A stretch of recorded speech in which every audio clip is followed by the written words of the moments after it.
Good morning all friends, सभी को Ram Ram. Shri Shyam YouTube channel में आपका हार्दिक स्वागत है, अभिनंदन है। तो बात करेंगे, आज हम जानेंगे कि अपना जो पॉइंट रहेगा वो रहेगा ग्लोब कि सबसे पहले हम ग्लोब के बारे में जानने की कोशिश करेंगे कि ग्लोब क्या है, क्यों बनाया गया या ग्लोब का इतिहास क्या रहा है, इसके बारे में हम अध्ययन करेंगे। ग्लोब होता क्या है, ये हम अध्ययन प्रारंभ करते हैं ग्लोब की बातों को। तो ग्लोब देखें तो ये कहता है, परिभाषा पूछ रहे अपने से कि ये हमने क्या माना है भाई, ग्लोब माना है। इसको क्या कहेंगे, ग्लोब। तो पृथ्वी बहुत बड़ी है, ठीक, पृथ्वी बहुत बड़ी है। इस पृथ्वी का हम काल्पनिक जो चित्र बनाते हैं, काल्पनिक जो छाया बनाते हैं, उसे क्या कहते हैं, ग्लोब। ठीक, क्या कहेंगे भाई, पृथ्वी का परिभाषा क्या हो गई ग्लोब की, कि पृथ्वी का काल्पनिक रूप ही काल्पनिक रूप ही ग्लोब कहलाता है। तो सबसे पहले परिभाषा क्या होगी, ठीक है, डेफिनेशन क्या होगी, अपने से पूछ ले ग्लोब की डेफिनेशन क्या होती है। तो ग्लोब की डेफिनेशन ये होती है कि ये पृथ्वी है, ठीक है, इसको हमने क्या बना दिया, ग्लोब। कि पृथ्वी बहुत बड़ी है, उसको हम लेके नहीं आ सकते, धरातल बहुत बड़ा है, उसका मैप नहीं बना सकते। तो उसका एक काल्पनिक रूप, काल्पनिक अंश जो दिखाया गया है, उसे क्या कहते हैं, ग्लोब कहते हैं। क्या कहते हैं, ग्लोब कहते हैं। तो इसको हम कह सकते हैं कि पृथ्वी मान के चलेंगे, ग्लोब को क्या मानकर चलेंगे, पृथ्वी मान के चलेंगे। तो पृथ्वी का काल्पनिक रूप ही ग्लोब कहलाता है। ये इसकी क्या होगी, परिभाषा होगी।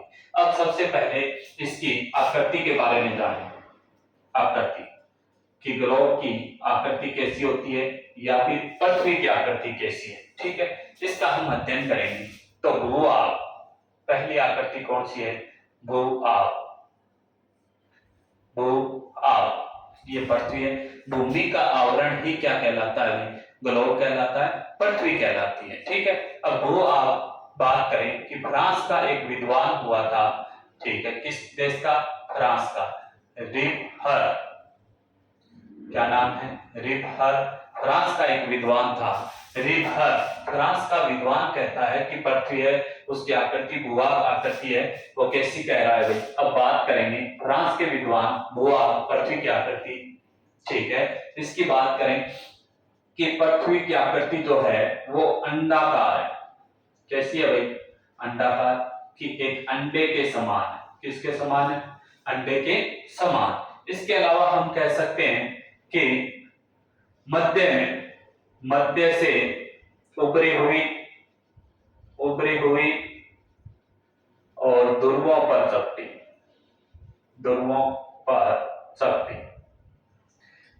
देखें कि ये जो इसका मध्य भाग है, ये भाग यहां पर तो उभरी हुई है। कैसी है भाई, पृथ्वी उभरी हुई, इसका आकार ज्यादा है। हम जैसे जैसे इन ध्रुवों की ओर जाएंगे, ठीक है, इन ध्रुवों की ओर जाएंगे, ये तो ध्रुव है, यहाँ ध्रुव, ये कैसे हैं भाई, उत्तरी ध्रुव दक्षिणी ध्रुव कह सकते हैं। ये कैसे हैं, चपटे।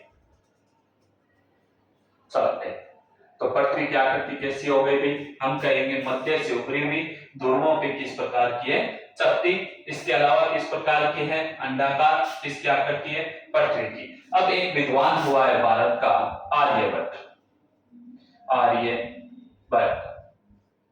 इसके अनुसार पूछ ले कि आर्यभट्ट के अनुसार पृथ्वी की आकृति किस प्रकार की है, वो हम जानेंगे। पहले हमने जाना आकृति फ्रांस के रिपहर के अनुसार कि ध्रुवों पे क्या है, चपटी है, मध्य से उभरी हुई है। अब हम जानेंगे आर्यभट्ट के अनुसार। आर्यभट्ट के अनुसार हम जाने तो आर्यभट्ट कह रहा है कि गोलाकार। किस प्रकार की आकृति है भाई, गोलाकार। ये जो पृथ्वी है, पृथ्वी की बात करें, ये जो पृथ्वी है, इसकी आकृति किस प्रकार की हो जाएगी, गोलाकार, ठीक है, कि पृथ्वी की आकृति गोलाकार है। ये बात किसने कही है, तो ये बात कही है आर्यभट्ट। किसने कही है भाई, आर्यभट्ट ने किस प्रकार की आकृति बताई है, गोलाकार बताई। अब आर्यभट्ट की पृथ्वी गोल है, पृथ्वी क्या है, गोल है। ये बात कौन बता रहा है, आर्यभट्ट बता रहा है। आगे बात सुन, अब कह रहा है आर्यभट्ट कि इधर दिशा कौन सी हो गई, पूर्व, इधर दिशा कौन सी हो गई, पश्चिम। तो आर्यभट्ट कह रहा है कि पूर्व दिशा से किस दिशा की ओर, पश्चिमी दिशा की ओर चक्कर कौन लगाती है, पृथ्वी लगाती है। सूर्य के चारों ओर चक्कर लगाती है पृथ्वी, वो आर्यभट्ट की देन है। उन्होंने सर्वप्रथम बताया था कि पूर्व दिशा से, इस दिशा से पश्चिमी दिशा की ओर चक्कर लगाने वाली पृथ्वी है। ठीक है, तो क्या कहेंगे भाई, दिशा, पूर्व दिशा से किस दिशा से चक्कर लगाती है, से पश्चिमी दिशा की ओर चक्कर लगाती है। ये बात भी किसने कही थी, आर्यभट्ट ने कही थी। हमने पढ़ा ग्लोब पृथ्वी का क्या है, काल्पनिक रूप है। फिर इसकी आकृति पढ़ी, आकृति कह रहा है कि इसकी आकृति भूभाग है, निहबक, अंडाकार, मध्य से उभरी हुई ध्रुवों पे चपटी बता रहा है। आर्यभट्ट गोलाकार बता रहा है। दिशा पूर्व से पश्चिम की ओर क्या लगाती है, पृथ्वी चक्कर लगाती है। हमने यहां तक जाना। अब इसके बाद जानेंगे कि पृथ्वी का क्षेत्रफल कितना है, घनत्व कितना है, इसके बारे में अध्ययन करें। पृथ्वी का जो अपनी पृथ्वी है उसका क्षेत्रफल कितना है। ठीक है, क्षेत्रफल जानेंगे। ठीक, ये पृथ्वी है, ये लो जी पृथ्वी। इस पृथ्वी का क्षेत्रफल पूछ रहे, क्षेत्रफल कि पृथ्वी का क्षेत्रफल कितना है, तो हम कहेंगे 1516 मिलियन वर्ग किलोमीटर की पृथ्वी है। इसका टोटल क्षेत्रफल कितना है, तो क्षेत्रफल हम कहेंगे 1516 मिलियन वर्ग किलोमीटर किसका क्षेत्रफल है, इस पृथ्वी का, इस धरातल का क्षेत्रफल है। पृथ्वी कितने वर्ग किलोमीटर में फैली है, 1516 मिलियन वर्ग किलोमीटर में फैली। अब कह रहा है कि इसका भार कितना है, इस पृथ्वी का भार, वजन 6600 खरब टन। कितना है कि पृथ्वी का भार हम कितना कहेंगे, 6600 खरब टन। कितना टन कहेंगे भाई, 6600 खरब टन पृथ्वी का भार है। क्षेत्रफल है 1516। ठीक, इसके बाद बात करें कि इस पृथ्वी पर दो प्रकार की, कितने प्रकार की, दो प्रकार की काल्पनिक रेखाएं खींची गई है। ठीक है, कि अपनी जो पृथ्वी है, जो ग्लोब है, उस पे कितनी रेखाएं हैं, काल्पनिक रेखाएं हैं, तो हम कहेंगे दो प्रकार की काल्पनिक रेखाएं। काल्पनिक बनाई गई है समझने के लिए, इसको जानने के लिए। तो बात करें पहली जो काल्पनिक रेखा है जिसका अध्ययन करें, जाने अक्षांश। पहली काल्पनिक रेखा का नाम क्या है, अक्षांश। और दूसरी जो काल्पनिक रेखा है उसका नाम है देशांतर। कि पृथ्वी पर कितने प्रकार की काल्पनिक रेखाएं खींची गई है या काल्पनिक रेखाएं विद्यमान है, तो हम कहेंगे दो प्रकार की काल्पनिक रेखाएं हैं। एक का नाम है अक्षांश, एक का नाम क्या है, देशांतर। अब पहले किसका अध्ययन करेंगे, अक्षांश का अध्ययन करेंगे।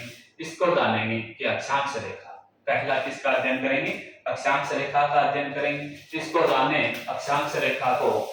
ठीक है, जानते हैं अक्षांश पहली कौन सी है, अक्षांश। अब ये ध्यान रखना है, पहली बात क्या है अक्षांश रेखा में कि 0 डिग्री, ये 0 डिग्री अक्षांश रेखा, इसको कहते हैं भूमध्य रेखा। क्या नाम दिया है, भूमध्य रेखा नाम दिया है 0 डिग्री अक्षांश रेखा को, या विषुवत रेखा। पहली बात, ठीक है, कि भूमध्य रेखा या विषुवत रेखा। ठीक है, इसको भूमध्य रेखा, विषुवत रेखा को कहें तो ये बहुत बड़ी है, लंबाई ज्यादा है। ठीक है, मध्य में होने के कारण इसे वृहद रेखा भी कहते हैं। कि अक्षांश रेखाओं की सबसे बड़ी रेखा कौन सी है, अक्षांश रेखाओं की सबसे बड़ी कह दें, सबसे बड़ी। कि अक्षांश जो रेखाएं हैं उन रेखाओं में सबसे बड़ी रेखा कौन सी है, भूमध्य रेखा है। वृहद रेखा कौन सी है, वृहद, तो भूमध्य रेखा है। ठीक है, बात करें वृहद रेखा कौन सी है, वृहद। वर्त रेखा कौन सी है, तो कहेंगे भूमध्य रेखा। कि अक्षांश रेखाओं में सबसे बड़ी रेखा कौन सी है? भूमध्य रेखा। ठीक है, इसे 0 डिग्री भूमध्य विषुवत रेखा भी कहते हैं, जो सबसे बड़ी रेखा है। तो पहली बात क्या हो गई कि भूमध्य रेखा, भूमध्य रेखा सबसे बड़ी रेखा है, सबसे बड़ी अक्षांश रेखा है। ठीक है, अक्षांश रेखा, एक नंबर बात। 2 नंबर बात कह रहा है, 2 नंबर बात यह है कि ये दिशा हो गई उत्तर, ये दिशा हो गई दक्षिण। ये लो जी, ये उत्तर और ये दक्षिण।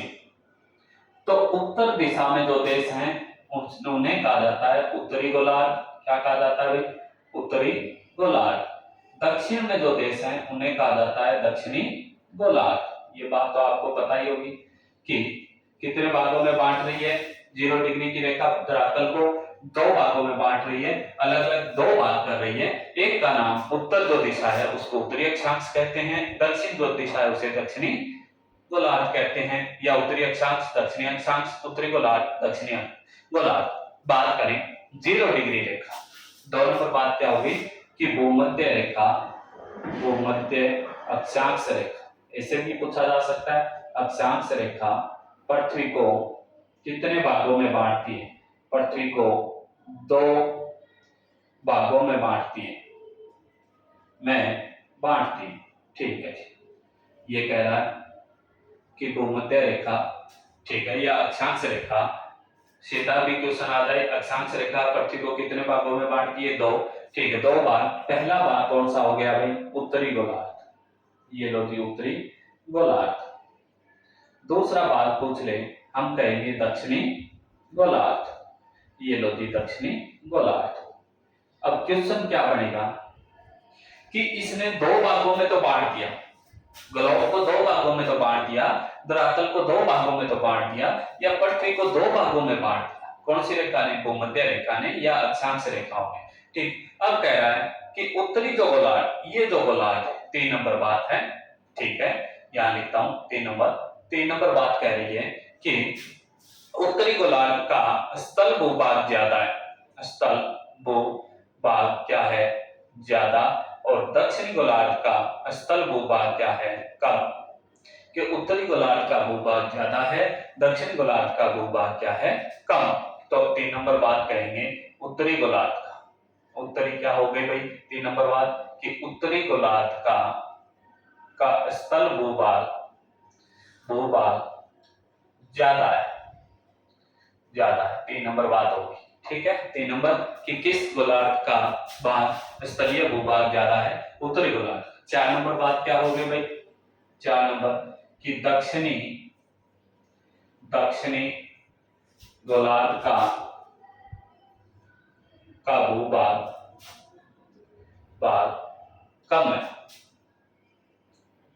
ठीक है जी, कितनी बातें होंगी?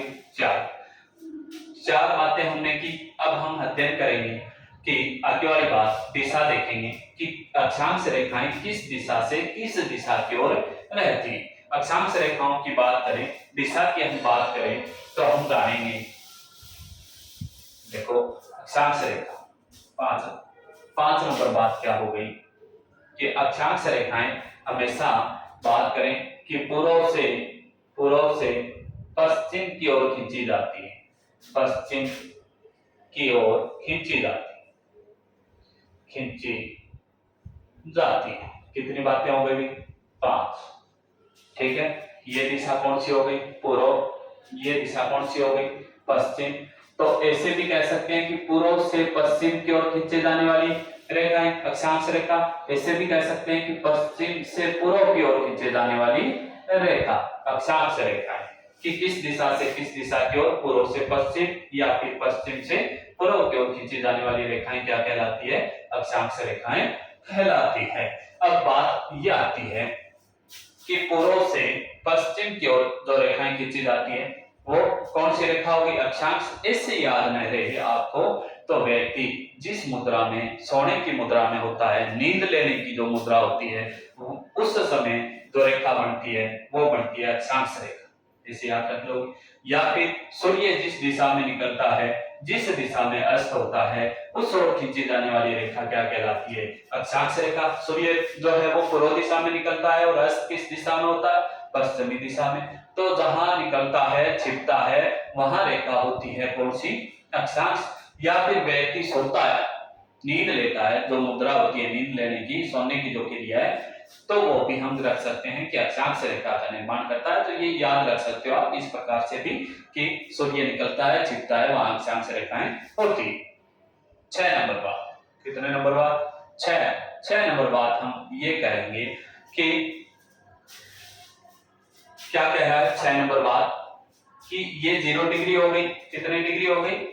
0 डिग्री। ठीक है, चलो अब 6 नंबर बात है का अध्ययन करते हैं। 6 नंबर बात हम कहेंगे कि ये 0 डिग्री, इसको हम जाने 23.5 डिग्री, इसको हम जाने 23.5 डिग्री, ठीक, इसको हम जाने 66.5 डिग्री, इसको हम जाने 90 डिग्री, ठीक। इसी प्रकार 66.5 डिग्री, ठीक है, इसी प्रकार 90 डिग्री। तो 6 नंबर बात है, 6 नंबर 23.5, 23.5, 66.5, 66, 90, 90। तो अक्षांश रेखाएं हमेशा, अक्षांश रेखाएं 6 नंबर बात हो गई, रेखाएं हमेशा समान रहती है, समान रहती है। क्या रहती है भाई? अक्षांश रेखाओं में दूरी हमेशा क्या रहती है? समान रहती है, एक जैसी दूरी रहेगी, ठीक है, समान रहती है। दूरी क्या रहती है इसमें? समान रहती है। कौन सी रेखाओं में दूरी हमेशा समान रहती है? तो हम कहेंगे अक्षांश रेखाओं में दूरी हमेशा क्या रहती है? समान रहती है, ठीक है। 23.5, 23.5, 66.5, 66, 90, 90। अब इनका नाम पढ़ेंगे कि जो ये 0 डिग्री के नीचे आएंगे दक्षिण है, दक्षिण भाग है। इस दक्षिणी भाग की 23.5 डिग्री रेखा को क्या कहा जाता है? मकर रेखा कहा जाता है। क्या रेखा कहा जाता है? मकर रेखा। कि 23.5 डिग्री की रेखा को क्या कहा जाएगा? मकर रेखा। 66.5 डिग्री को क्या कहा जाएगा? अंटार्कटिका रेखा। क्या नाम है अभी? अंटार्कटिका रेखा। ये 90 डिग्री का जो है वो है ध्रुव, तो ध्रुवीय रेखाएं, ठीक, रेखा। तो कितनी? इससे नीचे 23.5 मकर, 66.5 अंटार्कटिका, 90 डिग्री ध्रुवीय रेखा, ठीक है। इस उत्तर दिशा में जो है इनको क्या नाम दिया है? 23.5 कर्क रेखा। क्या नाम दिया है? कर्क रेखा। 66.5 अंटार्कटिका, 90 डिग्री ध्रुवीय रेखा, ध्रुवीय रेखा। मुख्य कितनी रेखाएं हो गई?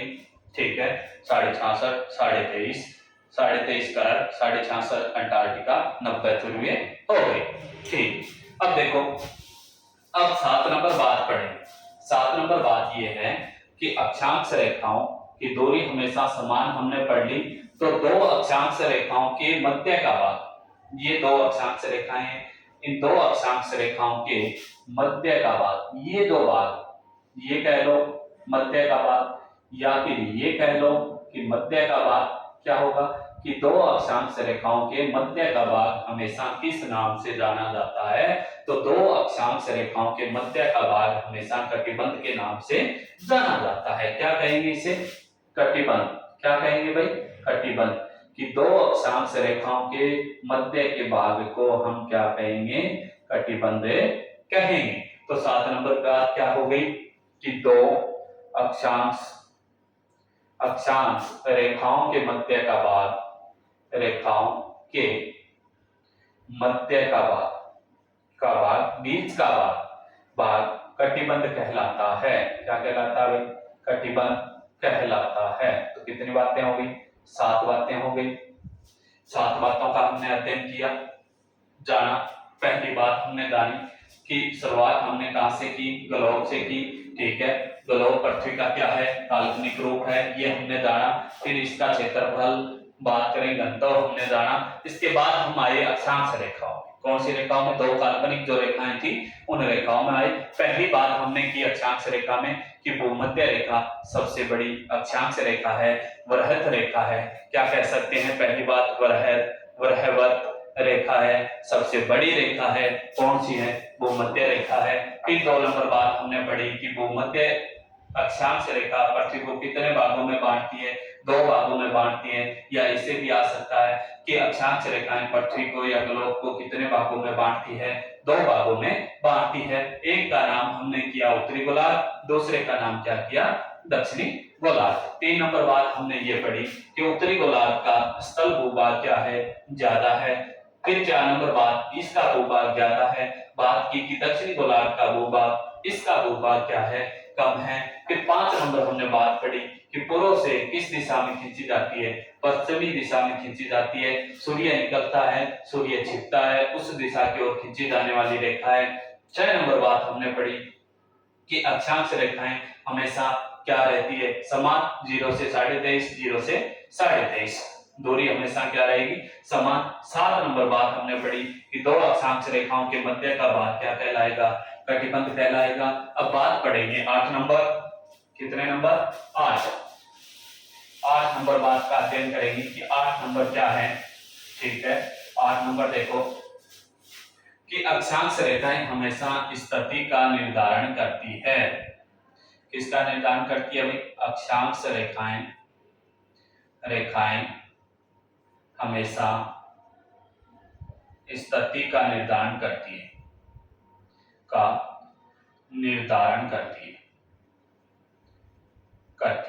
हमें ये बताती है कि अपनी स्थिति लोकेशन क्या है। लोकेशन बताने वाली रेखाएं कौन सी है? अक्षांश रेखाएं हैं। जैसे हम कौन से गोलार्ध में है? जैसे भारत है, उत्तरी गोलार्ध में क्या बता दी? स्थिति बता दी। फिर भारत का अक्षांशीय विस्तार हम देखेंगे, अक्षांशीय विस्तार के अकॉर्डिंग हम बता देंगे कि भारत है वो विश्व में कहां पड़ता है। उसी प्रकार किसी ब्राजील देश है, अमेरिका देश है, इंग्लैंड देश है, कौन सा भी देश हो, वर्ल्ड के कौन से भी देश हो, कंट्री हो, ठीक है, उनको क्या करती है? स्थिति बताने का काम कौन सी रेखाएं करती है? अक्षांश रेखाएं करती है। बाकी जो है इसकी बातें, अक्षांश रेखाएं अभी कंप्लीट नहीं हुई है, वो हम पढ़ेंगे नेक्स्ट क्लास में। आज के लिए ही हम इतना अध्ययन करेंगे।